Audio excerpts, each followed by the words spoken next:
My name is Mitch and ngayon, let's discuss paano nga ba ang pagka-clot diaper.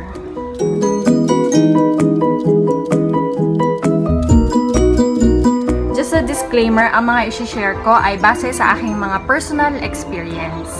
Do as you please, no pressure, do what you feel is right for you and convenient for you. And let others do the same.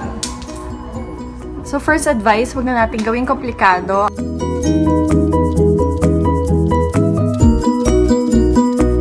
My first attempt in buying failed kasi sobrang na-overwhelm ako. Research ako ng research. Gusto ko alam ko muna lahat bago ako bumili. So sobrang overwhelmed ko. Hindi na ako nakabili kasi hindi ko na alam kung anong kukunin ko. Merong bamboo, merong charcoal. Then one time, nag-reunion kami ng dalawang friend ko. Then yung isa doon, nakita ko siya nagka-clot diaper. And then, bumalik yung idea ko sa pagka-clot diaper, na-inspire niya ako. Tinanong ko kung anong ginagamit niya. And yun, bumili ako sa Kegel Balm ng clot diaper. I think it's just 165 pesos.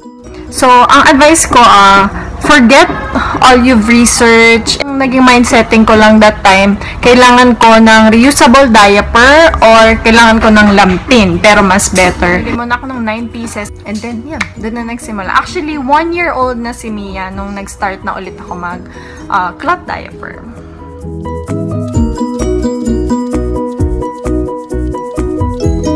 To give you an idea, ito po ang itsura ng clot diaper. Ayan. Meron siyang mga snap dito. Okay. Yan.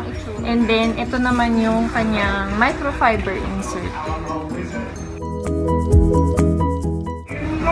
Pag heavy weather si baby mo, bablihin mo na lang yung lagay dito. Then, i-insert mo lang siya ng ganyan.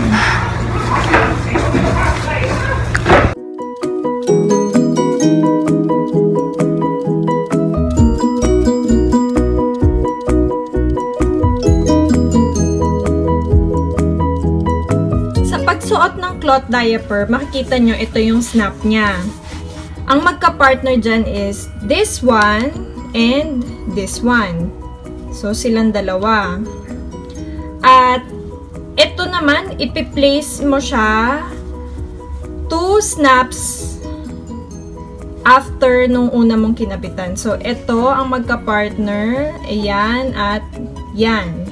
Same with sa baba. Ayan at yan.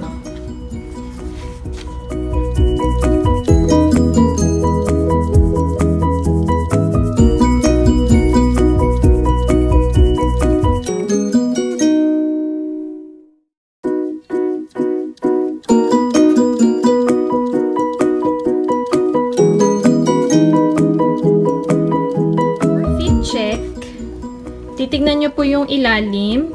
Dapat walang siwang. Sa tummy, dapat may room ang inyong fingers.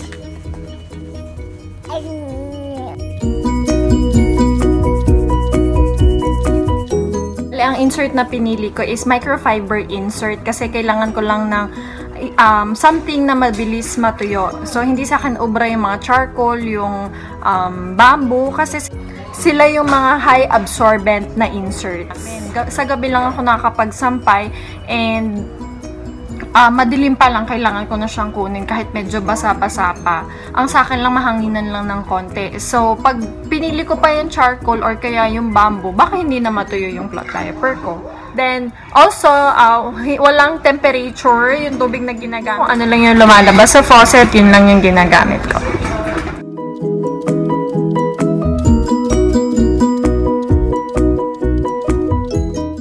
When it comes to poop, idadump lang sa toilet yung dumi and then yung excess, isi-spray lang with bidet. Also, kailangan mo munang i-separate yung insert dun sa cover kasi pag nag-bidet ka, yung pressure pwede siyang madiin doon sa insert.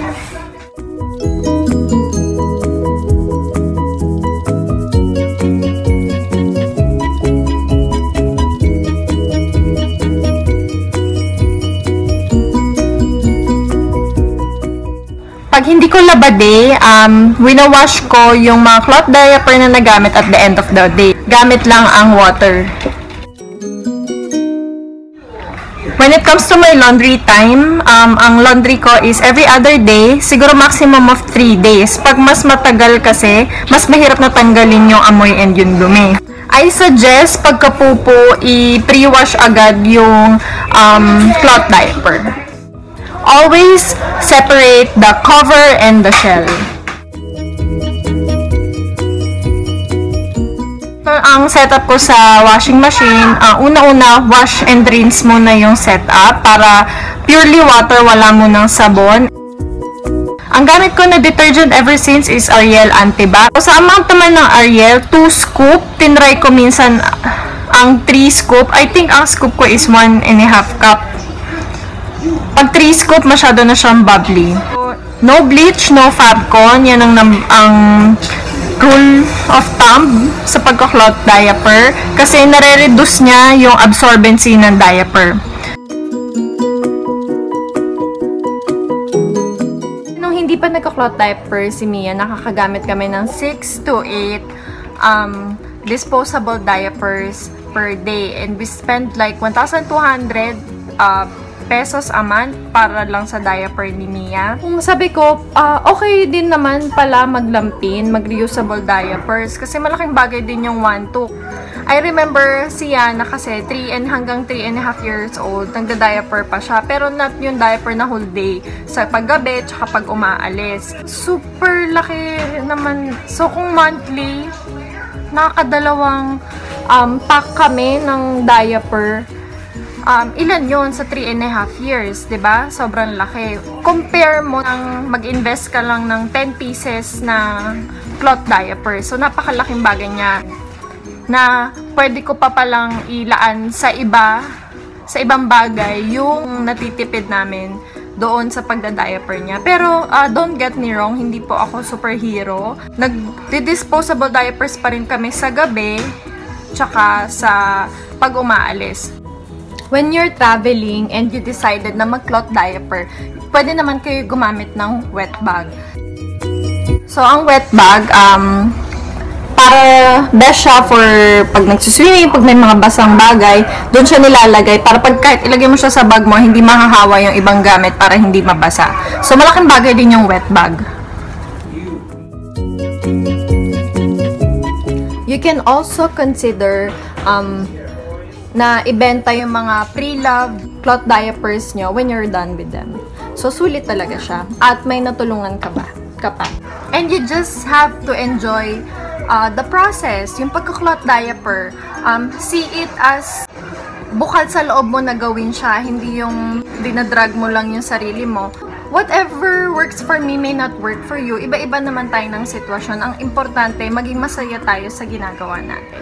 But I personally enjoy yung pagka-cloth diaper.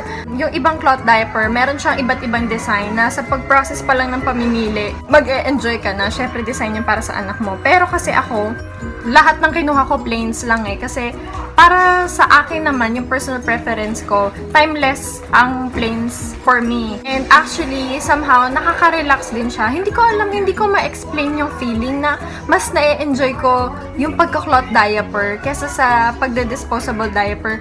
And I also love the idea na pag lumalabas kami, kahit hindi ko na siya lagyan ng panty kasi nga, para na siyang padded na siya, alam mo yun, cute din siya tingnan pag suot. So that's all I can share sa lahat ng natutunan ko sa pagka-cloth diaper. Kung meron kayong gustong idagdag, and if you have any question, you can comment it down below and I will try my best to answer it. So thank you for watching and have a blessed day.